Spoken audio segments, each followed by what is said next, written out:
አንደኛው አይናችሁ በቀጥታ እይታውን እያጣ ቢሄድ እና አእምሯችሁ እንኳን ባያስተውል ሰዎች በልጅነታቸው እይታው ጤናማ እንደሆነው ብሎ ሊያደግ ይችላል። አንዳንድ ሰው ግን ከዓመታት በኋላ አንደኛው አይን በስውር እየደከመ እንደነበር ሊያውቅ አይችልም። ህመም የለም፣ ቀይነት የለም፣ ግልጽ የሆነ ምልክትም የለም። ነገር ግን በዓለም ላይ ሚሊዮኖች የሚቆጠሩ ህፃናት በዚህ ችግር ይጎዳሉ። ይህ በሽታ አምብሊዮፒያ ይባላል ወይም ደግሞ ሰነፍ አይን ተብሎ ይጠራል እና በጊዜ ካልታከመ የእይታ ጉዳቱ ቋሚ ሊሆን ይችላል። እስከ መጨረሻ ተመልከቱት። ምክንያቱም ቀላል የሆነ የህፃናት አይን ምርመራ የአንድን ልጅ የእይታ ለህይወት ሊያድን ይችላል።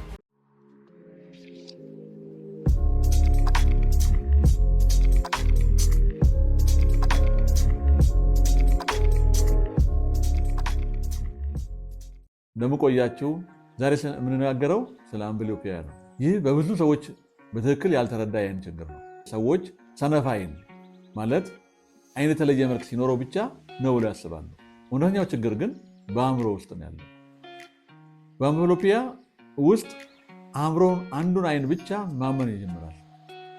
ደካማውን አይን የሚመጣውን ምልክት ደግሞ ችላ ይላል። አእምሯችን ይህን የሚያደርገው በጊዜ ሂደት ደካማ አይን በትክክል ማየት ችሎታውን እያጣ ይሄዳል። ሁሉንም የሚያስፈራው ይህ በብዙ ጊዜ በልጅነት ውስጥ በስውር የሚከሰት ነገር ስለሆነ አይናችንና አእምሮ እንደ አንድ ቡድን እንደሚሰሩ አስቡ። በመደበኛ ሁኔታ ሁለቱም አይኖች ግልጽ ምስል ወደ አእምሮ ይልካሉ።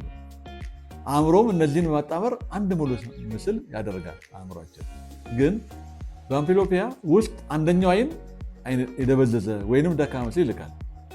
አእምሮ ችግሩን ከማስተካከል ይልቅ ጠንካራውን አይን ብቻ መጠቀም ይጀምራል። ደካማውን ይረሳውና በመጨረሻ ደካማው አይን ማጥፋት ሊጀምር ይችላል። አይኑን ያጠፋል። ደካማውን አይን ባለመከተል እሱም ብችል ለማለት ጤነኛውን ብቻ በመከተል ደካማውን አይን ያጠፋዋል። ስለዚህ አምብሊዮፒያ የአይን ችግር ብቻ አይደለም፣ የአእምሮ እድገት ችግር ነው። አምብሊዮፒያን ሊያመጡ የሚችሉ ብዙ ነገሮች አሉ።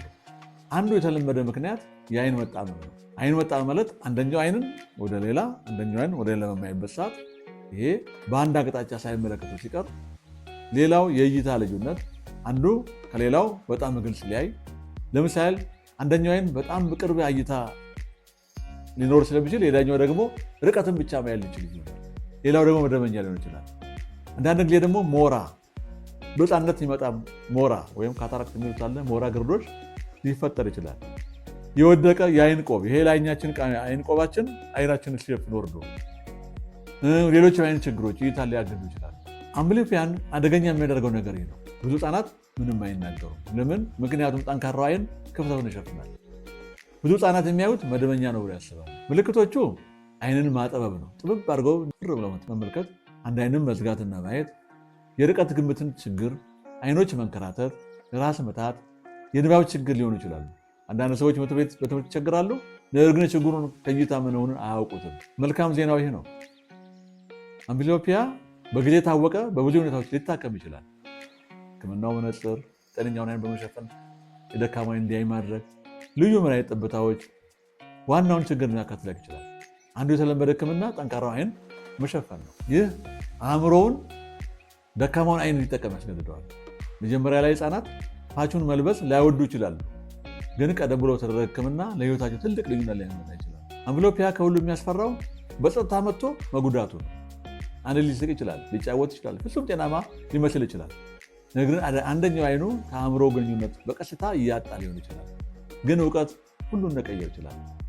ቀላል የአይን ምርመራ የአንድን ሰው ወይም አይን እይታ ለብዙ ዓመታት ሊጠብቅ ይችላል። ልጆችን ብዙ ጊዜ የሚያጠቃው ከተወለዱ ጀምሮ ከ7 እስከ 10 ዓመት ድረስ ያሉትን ህፃናት ይጎዳል።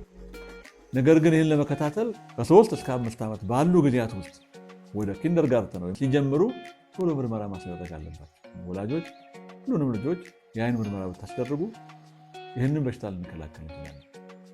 አይታችኋል፣ በየሐኪም ቤቱ ትላልቅ መነጽር አድርገው የሚሄዱ ህፃናት፣ ይሄ ከዛ ችግር ይመጣል። ስለዚህ ዛሬ አዲስ ነገር ከተማራችሁ ላይክ አድርጉት፣ ሰብስክራይብ አድርጉ፣ ለወላጆችና ለመምህራን እንዲሁም ለጓደኞቻችሁ አጋሩት፣ ሼር አድርጉት። ምክንያቱም ቀድሞ ማወቅ ማለት እይታን ሊያድን ስለሚችል። እናመሰግናለን። መልካም ጊዜ ነው።